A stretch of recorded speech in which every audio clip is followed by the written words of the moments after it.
regeneratively transformed business is not just better and healthier for the people who are in it, more innovative, more creative, but also economically more successful. Yeah. And so you will see all the people who've done this work tell the world about it. They say, my work with Carol and her way of working changed not only my company, it changed my life. And they'll talk about how it changed how they raise their kids and how they volunteered with schools and things like that. Carol Sanford, thank you so much for joining me on this conversation on my channel where we scale the summit of consciousness and technology. That's what I like to say. But in essence, I like to speak to people who are pioneers of let's say, both of the worlds of innovation, business, and consciousness, and the human development, the holistic development, the full development of potentials of humans. In my mind, those are connected. Those are one and the same thing, business development and human development. So I'm so happy to have you here. And when I came across your work, I was in awe. I was amazed as I noticed so much resonance and so much deep resonance, even though I have to say it's pretty new. I'm not deeply familiar with your works, but when I came across them, I felt that I am very, very familiar with exactly. So, I sometimes give people a language for things they've been feeling, but everything they hear in the world is the opposite of how they're seeing it. So, in fact, let me say one thing about your introduction. As you tried to describe what you think about, you showed how fragmented we have become. You had to say business, organization, consciousness, like all those are separate things.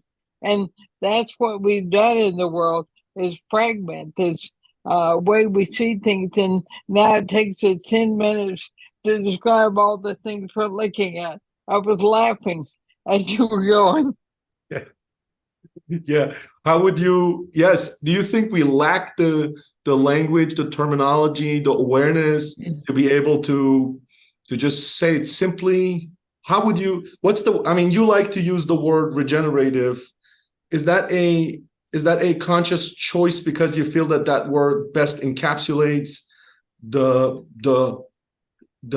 holistic development, harmonious development, the development of both the personal and the social and the systemic?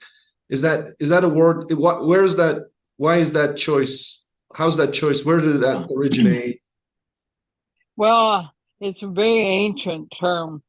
People are making it popular now, so it's brand new. I didn't invent it.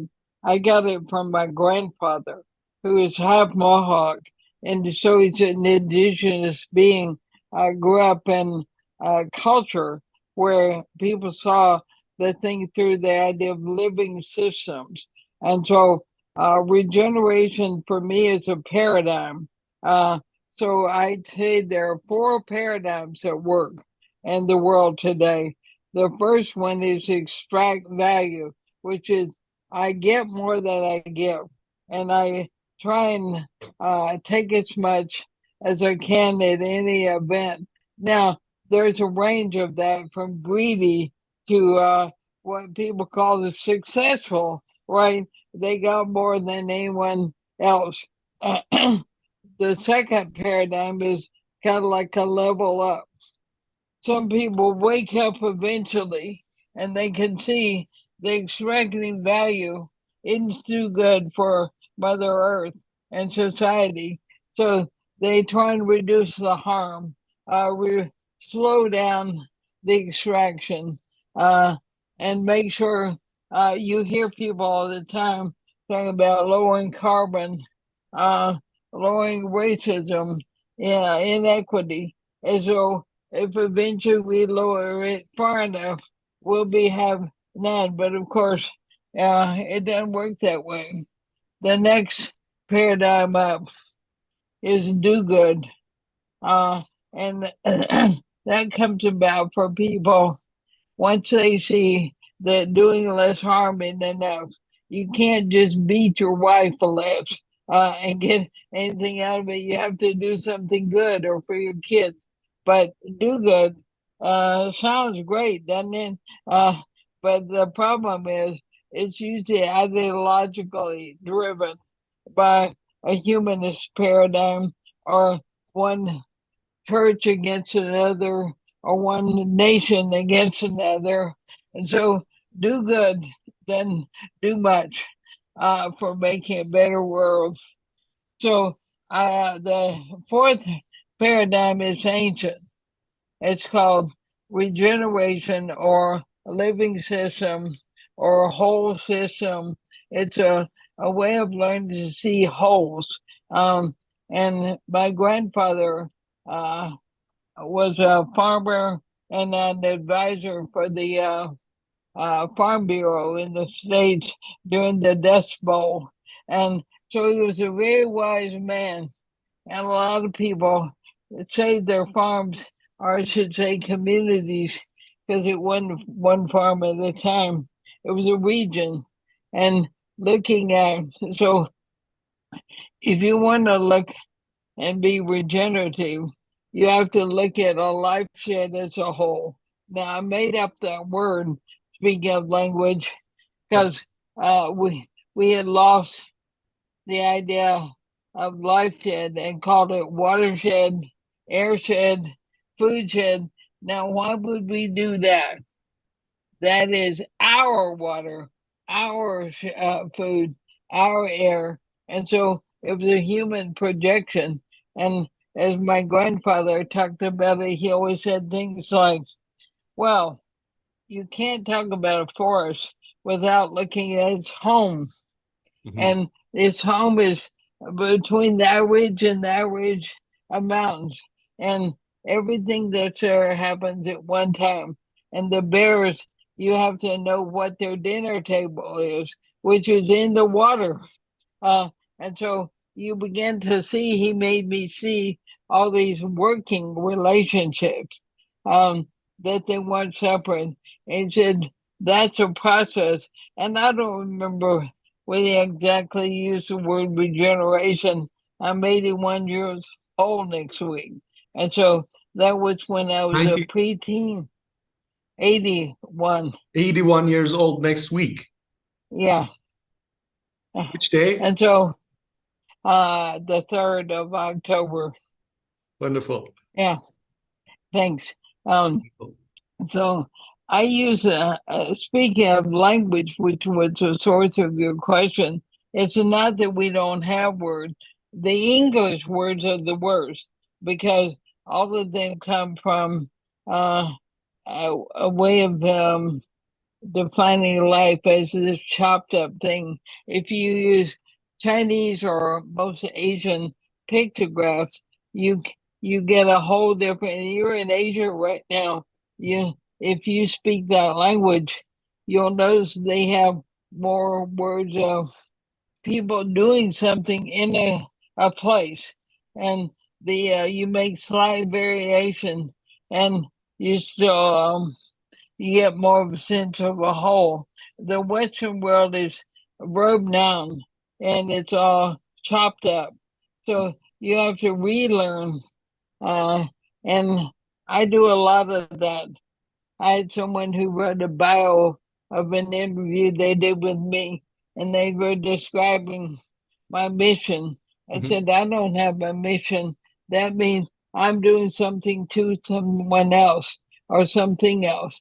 So it takes a while. We don't have to make up many words, but there are a few. Mhm.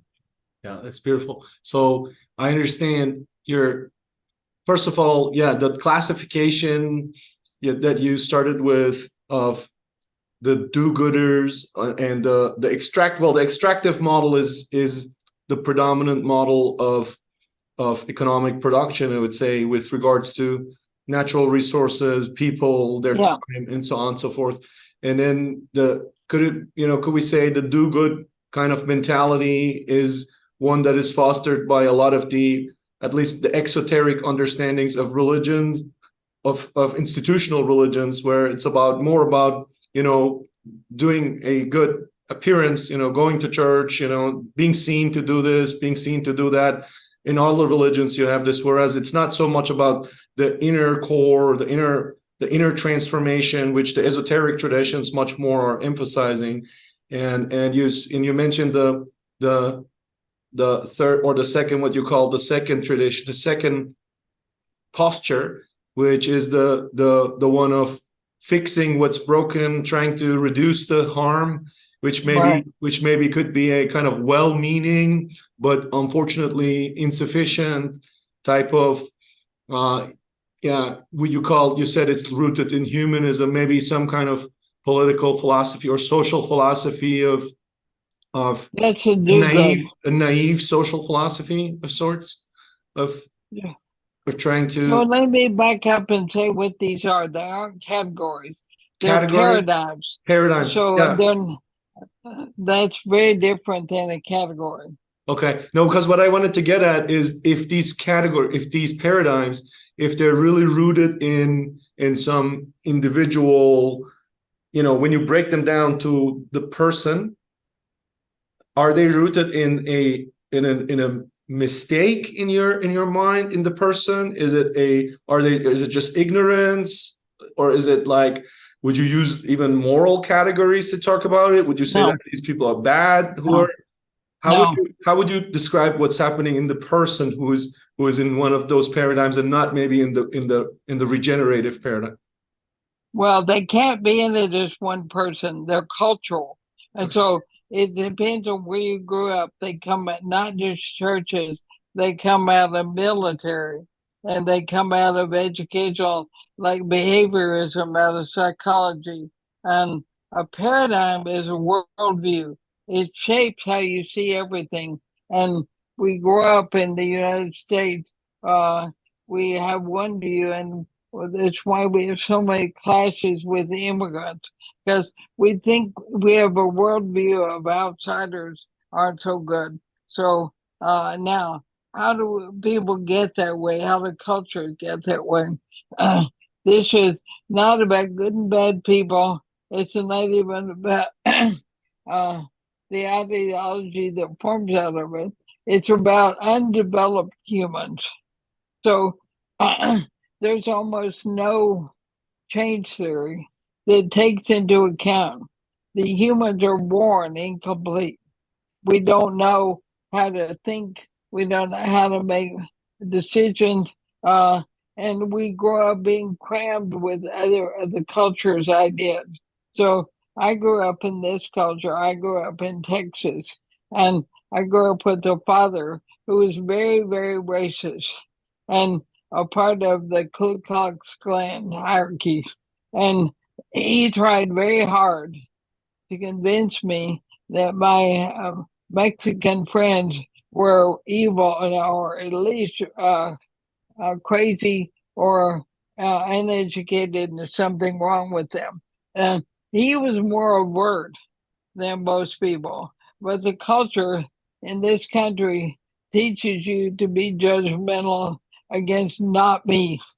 And so if we had instead, which I don't know, there's almost any culture that does this now, if we had education of children in a different way, a school of family, where we learn to see the essence of each unique individual, and we learn to appreciate who they are and not condition them. We think we have to condition our children to be moral, and that means my morals. And so kids don't ever learn to think for themselves.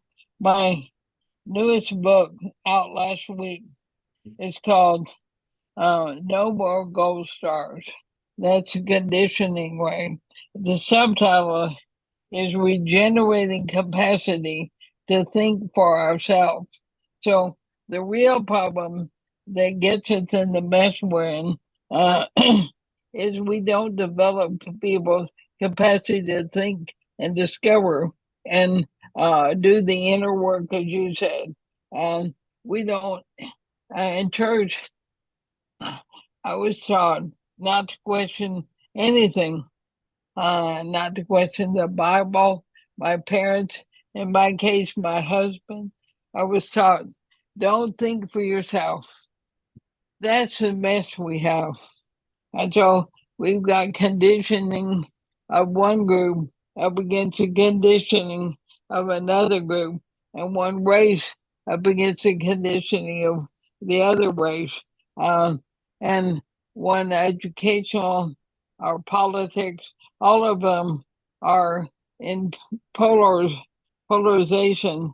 Uh, and no one really is building the capacity to see myself, to do my inner work, learn to manage myself, see the outer world as a living system and how it works. We're all trying to change everyone else, either get them out of office or murder them.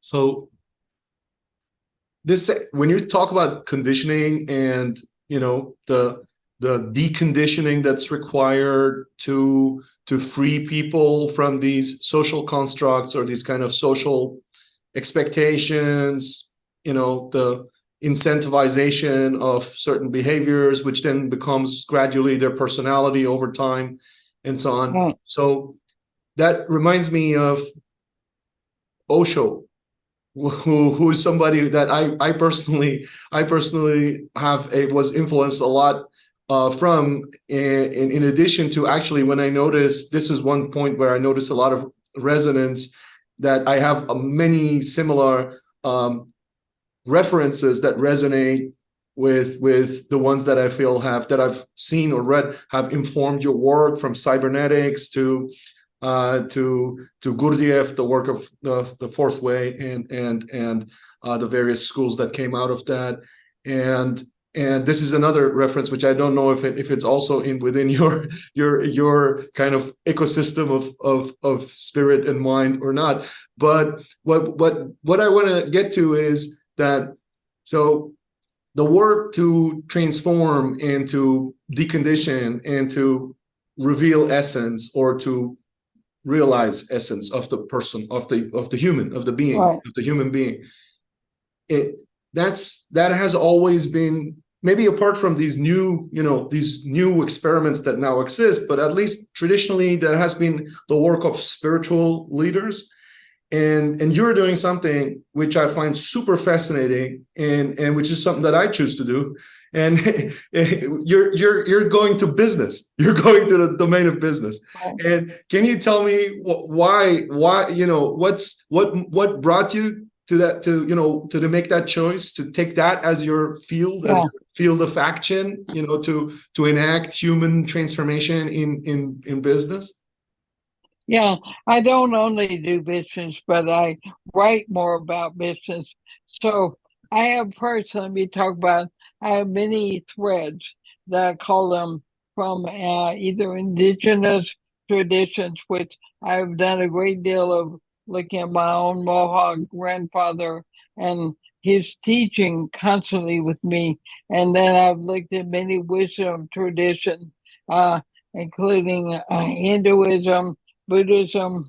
I have looked at Gurdjieff, but not any of his students or followers. There are many esoteric Christians.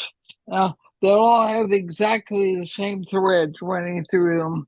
So what I look for is not a teacher, but I'm looking for the threads that have been tested for at least 100 years and preferably more.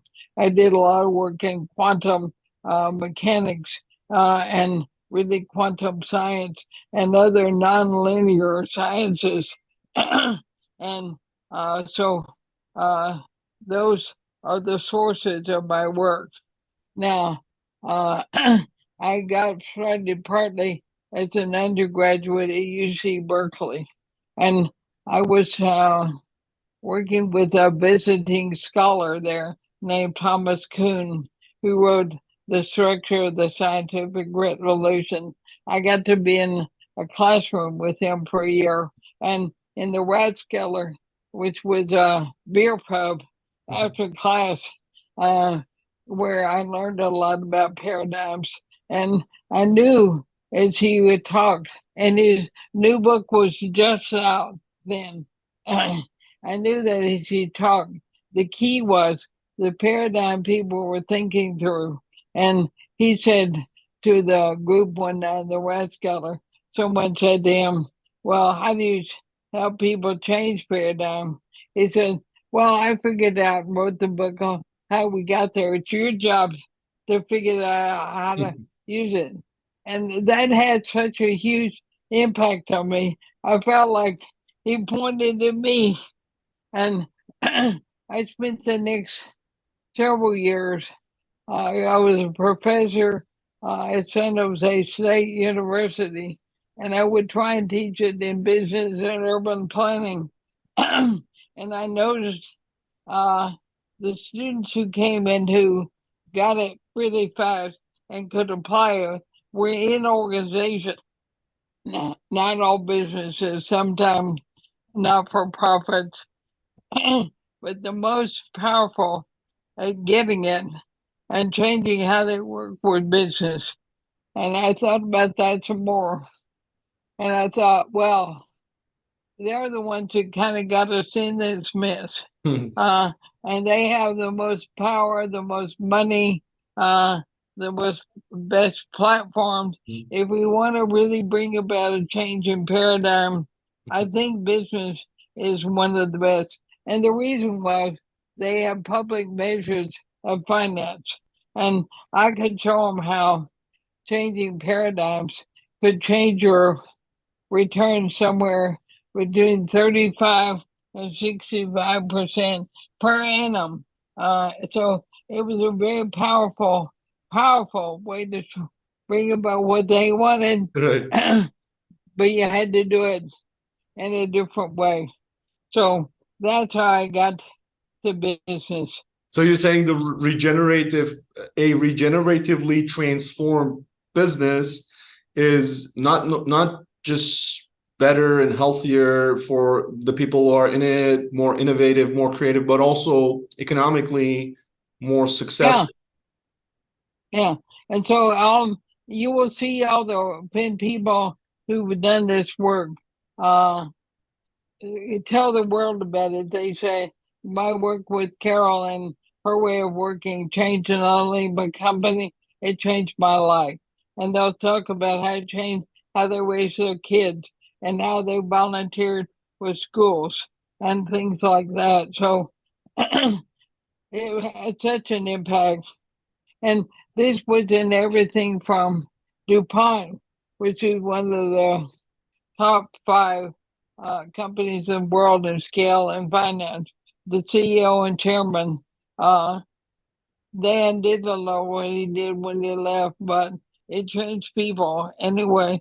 And I've done it in Google, and then we've done it in small companies like Numi Tea and Seventh Generation. So, but also some not-for-profits that are doing green build and build it green, I guess I'm thinking about. So it doesn't matter who or what. If they speak about this work, they speak about the inner and the outer transformation and how we do it as an education. We don't do it as a program. So I come in for 3 to 8 years.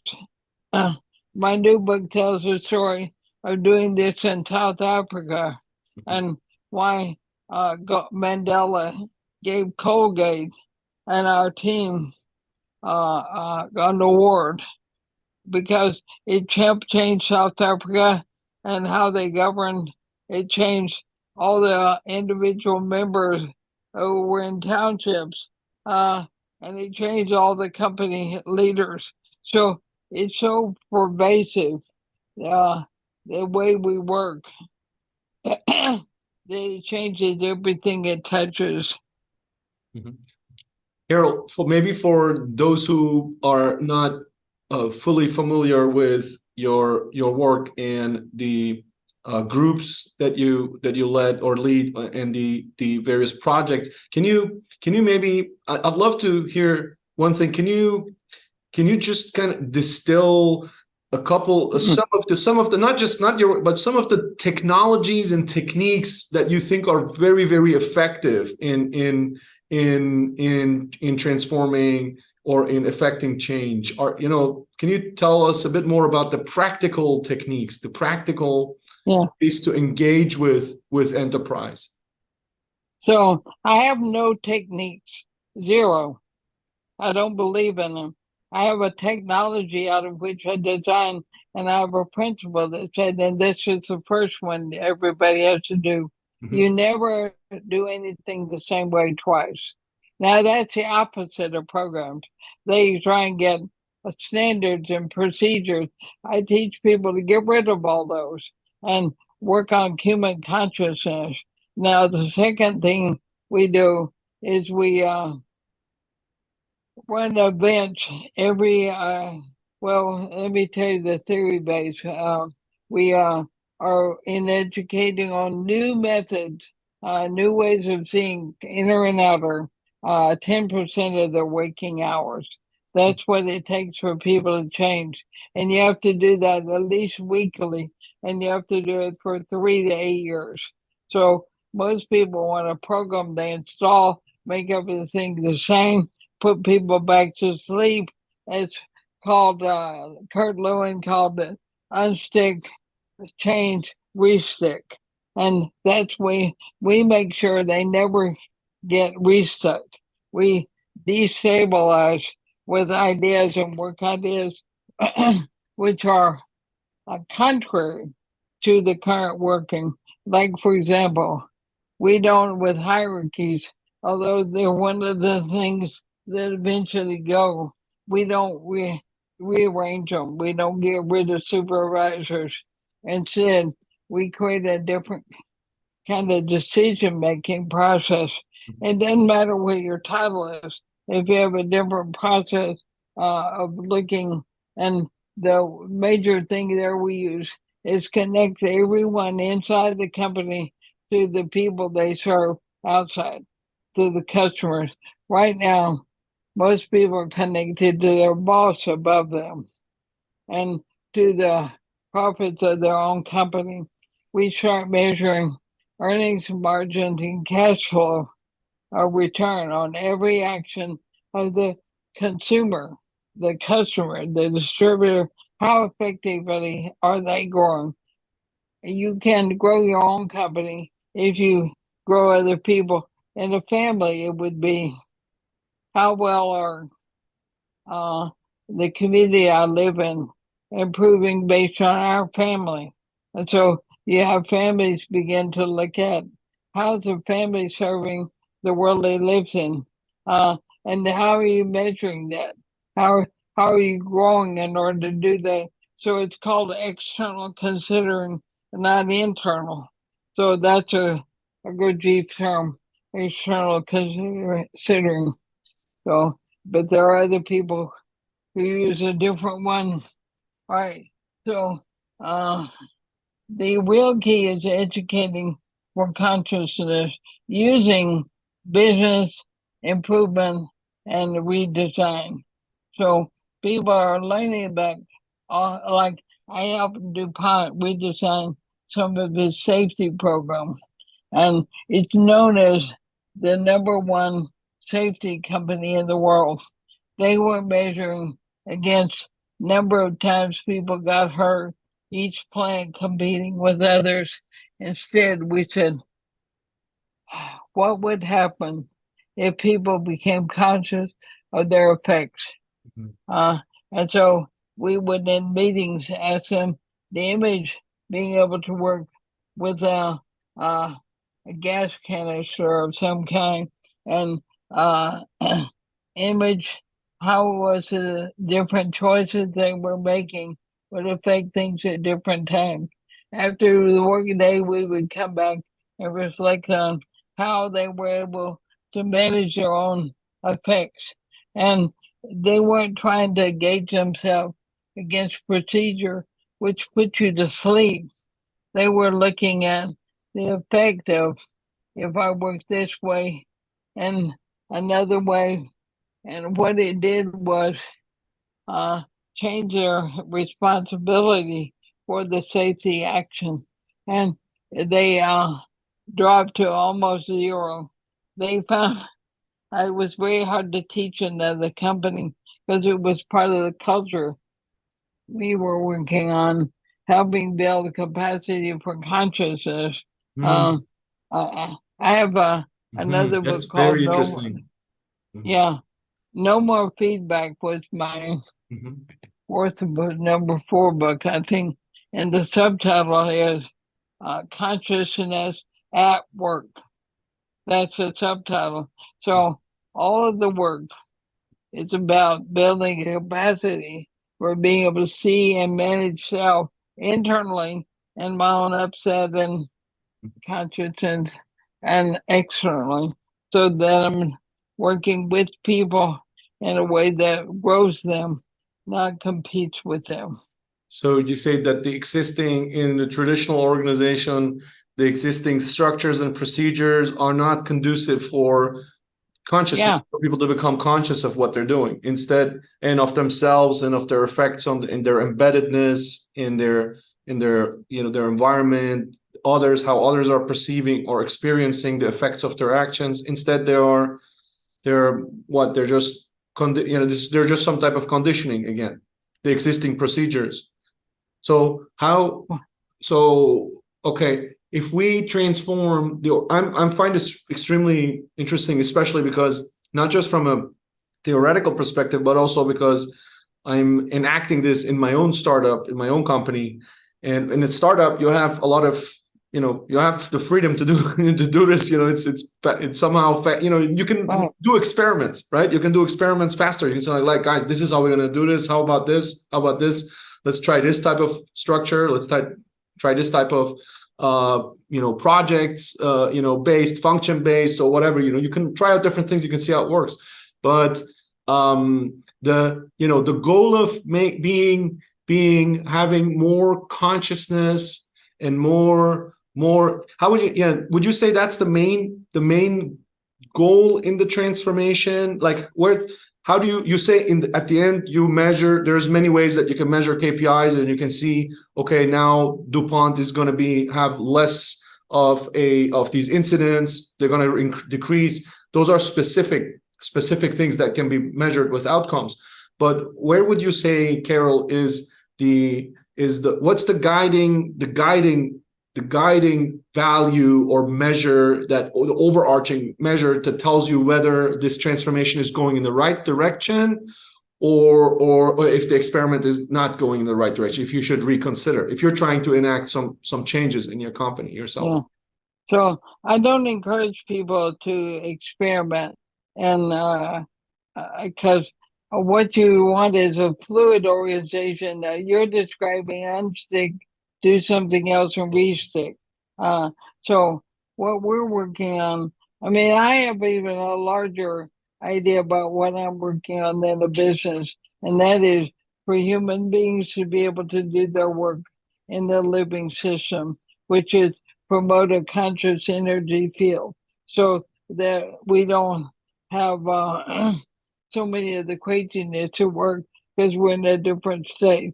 So to me, in a business is an instrument in that if every company, or let's say 10%, probably all we need, we begin to work on seeing how their effects are and constantly educating. So, oh my God, there's so many ideas I have to break apart here. Let's see.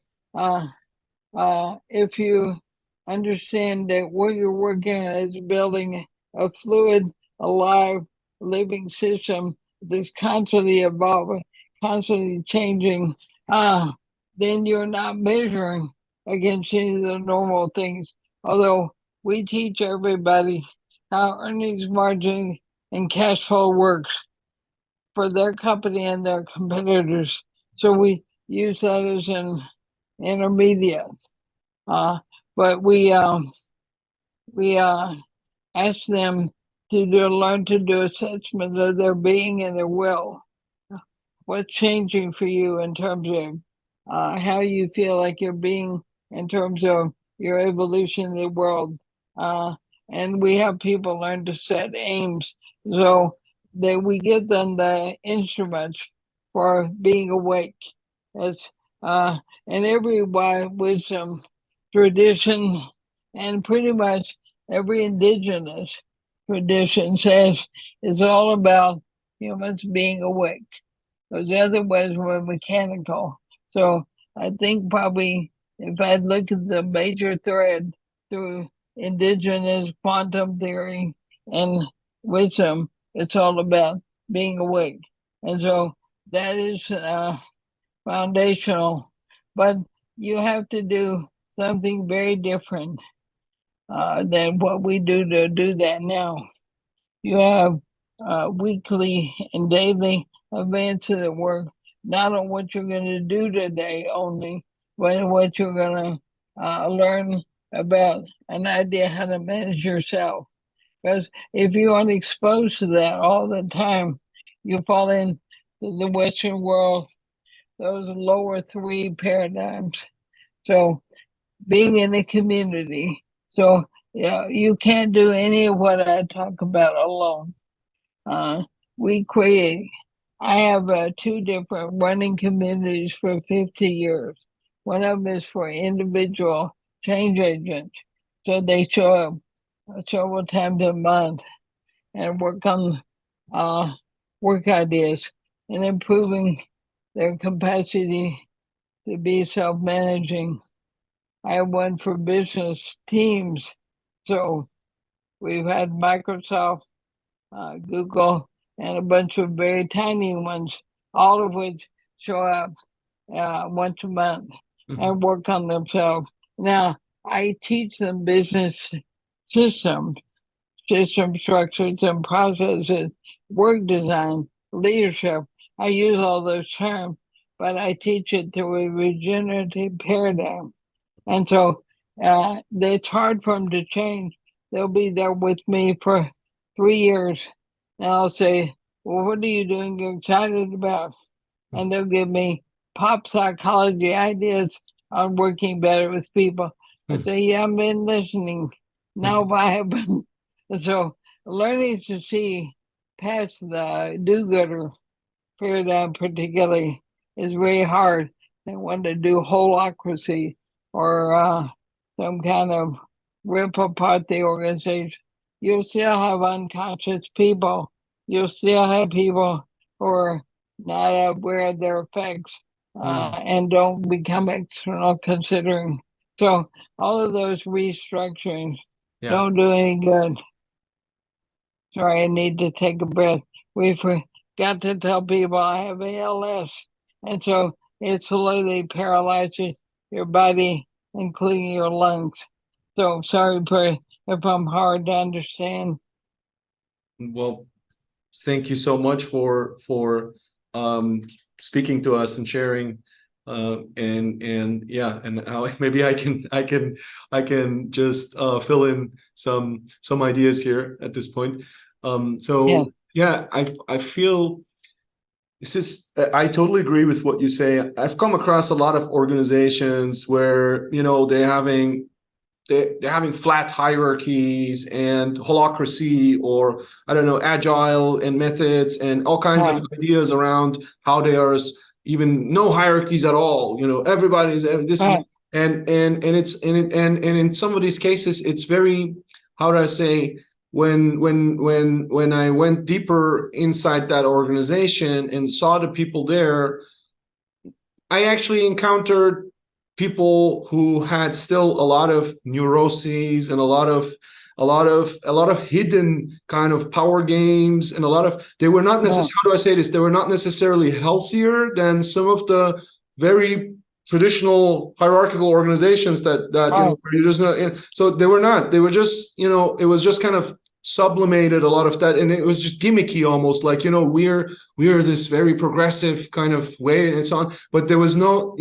that development, that openness for. So I guess what I'm saying is, I think I can totally see what you're saying, Carol, that just belonging to just implementing some structure because maybe theoretically that structure is more liberatory or more empowering does not necessarily lead to an environment where people are actually more awake or more, or space there's more space for people to be and to to experience themselves and express themselves, right, without fear. And and and yeah, and sometimes so this is really, for me, it's an interesting thing, and it goes also to society. Like, how do we restructure society? Is, it's not necessarily the same thing, as saying, so you're saying there's not necessarily one type of structure or one type. That's why you're saying, right, there's not one program or just follow the blueprint. Here's your blueprint. Put these steps, and right, there isn't anything like that. So if there isn't, and I agree with it, but if there isn't, then how do we teach and share and have others and learn and be in that space where we can get maybe from 1 to 2 to 3 to 4 to 5 to 6%, and then to that 10% where we have maybe that kind of that big paradigm shift, or that system-wide transition, right? And so it's very easy, but it's not the way you're describing it. It's not a 1, 2, 3. It's what you're doing is developing people, period. All you do is go in every day in a group, but they have to work together all the time to do this. And there's no external expert except someone in a role like I've always been in, which is an educator. I'm not a consultant. You can tell I don't have any answers, but yet I've been involved in over 100 companies with this nature of change. And all they do is go every month for several days and educate people on a different way to see the world, a different way to observe themselves, a different way to manage relationships. Like, I run a school, a capital S school, based on all those principles. And the first year it's all about strategy. So we do strategy completely wrong. We do it in a competitive sense rather than a creative sense. And so I educate people for the first year about how to reconceive of a strategic thinking where it's based on the essence of the business, which is something you make up. It's already there. Global imperatives, which are what does it take for the world to work, and their own unique positioning. And so, there are 6 arenas that we help them develop, which are normal words, but we do it differently. So, performance, most people take it as counting at KPIs and the internal things. When we teach performance, it's about how do you change the performance of the world, of your customers. We teach a different way on business models. And we don't have a buyer, we don't have niches and things like that. So we have a different way of doing strategy for a year. And every time they leave, they go implement something. So it's not like you whittle the end. Each section you go, oh, we could change how we do that kind of work in our company. We teach them earnings margins and cash flow can be made, not counted only, but how you make them using a different paradigm. They go implement after the session, and a month later they come back. When I was in South Africa, they implemented stuff faster than I could give them something new. I'd come back in a month or 6 weeks, and they'd say, "We ran out of things to apply," so I would speed up. That was a unique experience. Year 2, we work on how do you translate strategy in a regenerative way in leadership. and how you build stakeholder system, uh, and how you create uh, different ways of providing leadership in the hierarchy. And then the third, fourth, and fifth year, we work on redesigning work, the high change higher, uh, pay, progression, uh, production, problems, everything we normally do in running a business. We teach them a different way of looking at that. Now, the key is not being in a big rush, not giving them the answer in year one or two, and you get blue belts and black belts to do it, but changing how they think and who they are, how they work. And that will uh, like I call it the Chinese torture method of dripping, or like dripping on a rock, where you're working on something, it changes something, but it does it by changing who people are and how they think. And the research we work with, the study that was done at Harvard by one of my mentors was involved, but they said there's a duration, an intensity, and a frequency to change. Humans can overnight shift something because they've got neural pathways which are locked in, like you said, they're conditioning. The frequency is weekly. You have to work on a new way of thinking weekly, and Weekly. you can't just, and it has to be the regenerative way. The second one is intensity. You have to do it 10% of your waking hours because your old patterns are pulling, and duration is 3 to 8 years. This is the foundation of AA, Alcoholics Anonymous, and most other 12 steps. It's also the work behind many different, they use 13 different domains like language learning. And so most of these you can't speed up because we have to unlearn so much, and we have to work on our being, which is not as malleable, it's pretty stuck. So that's what it takes to, and there are a set of phases, but even if I told you what they were, they wouldn't make any sense to your listener because they're esoteric terms. What are they? The terms. Well, I'm not sure I remember them all. The first one is static. It's the second one is you become valuable. It's like levels of energy. And the third one is you begin to become internal and managing. And the fourth one is you become transformational, not of only yourself, but of the world, and you make a commitment to the doing work in the way that you do what humans work is. So that's generally in the way that they might be rockable. There's NFL.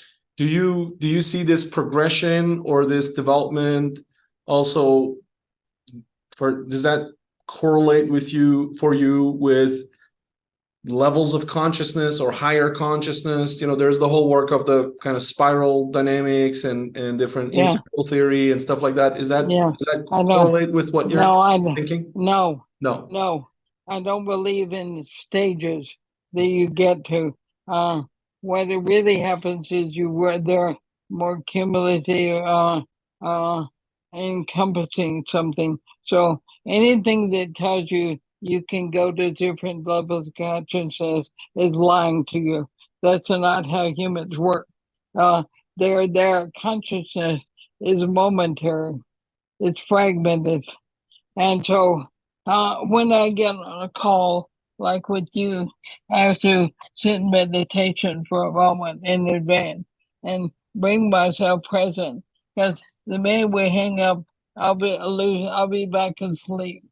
Every time we sleep overnight or make love or eat, all of those things pull us out of consciousness.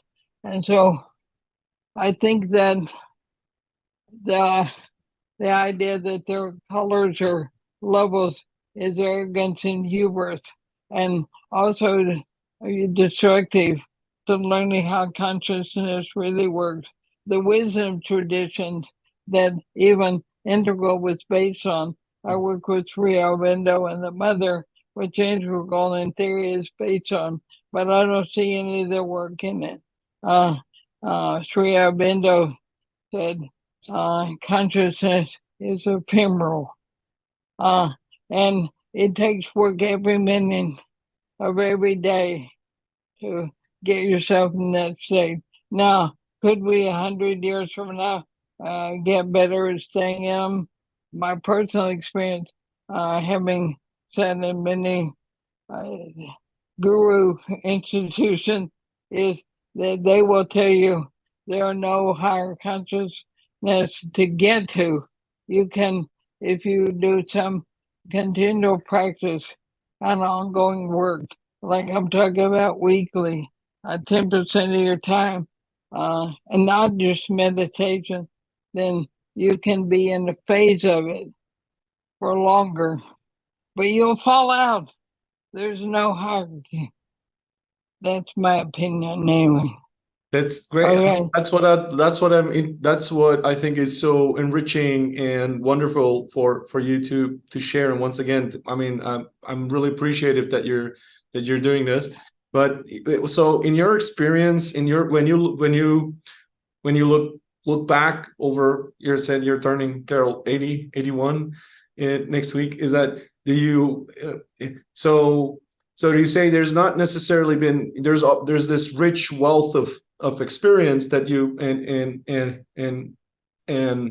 history, personal history that you can look back to. So you do not, you say there's not necessarily a progression, or like where, okay, at this, then I had my enlightenment, or then I kind of turned into, then I was in a different level, and then I reached a different level. So it's not that, but Yeah.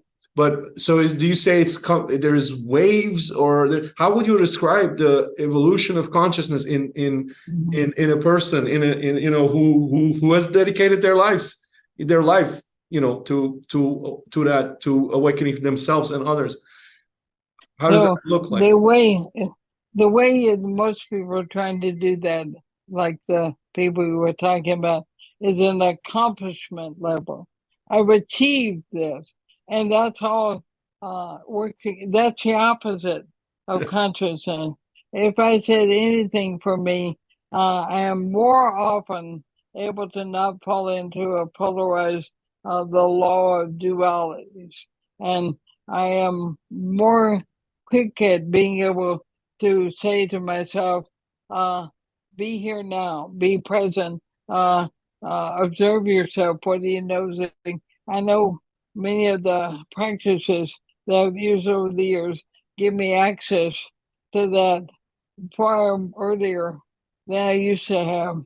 But comparing myself to other people is, even the Buddha said, it's a journey. It's not an end. And anything gives you an end.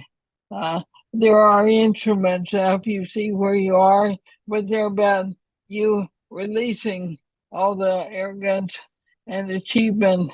And so I certainly wouldn't uh, even talk about the instruments we use, because people easily convert them into achievement hierarchies. So what we want is, our work as humans is to create a conscious energy field. Every moment of our life we can. It's not for us to get to some level, uh, and I even help the company learn this. Getting to a competitive position is, it's okay, but it's not your real work. It's to create consciousness practice for each of your employees or members, so they can be a part of the human purpose of bringing consciousness. And I'm getting a bit tired, so Wonderful. No, we it's so beautiful. yeah, how you developed that and how you shared that. We just jumped into this conversation. I didn't say anything in the beginning about your background and your accolades and your books, in which I will link obviously in the descriptions for people to dig deeper and find out more about your writings as well, Carol. And but it was such a wonderful experience and pleasure and honor to have you here with me and speak to me. And is there, yeah, I don't know if I want to have a, if I had a question for you. Yeah, I do have a, if you if I could put you a little bit on the spot with that. If you had, if you had a thought, if you could express a thought, and that thought would somehow telepathically be transmitted to the collective consciousness of Mm. humanity, would you? Yeah, of course. That sounds incredibly dangerous that I would think I have such an idea. That's not my work. My work is an educator, not an advisor, which is what you're come up with the ultimate. I mean, even Jesus didn't try and do that. The Buddha didn't try and do that. I think uh, my thing is each person finding their path. I call it finding a school. You've heard me mention several schools here. Hindus, teachers like Sri Aurobindo, Gurdjieff, a Sufi, basically.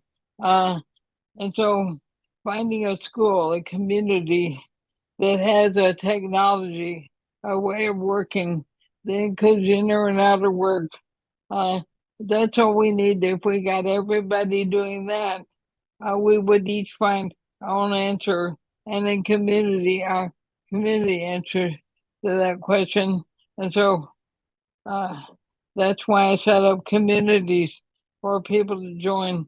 They have a way to work together on their own consciousness and their contribution. Thank you for inviting me. Thank you. Thank you so much. Thank you. Thank you.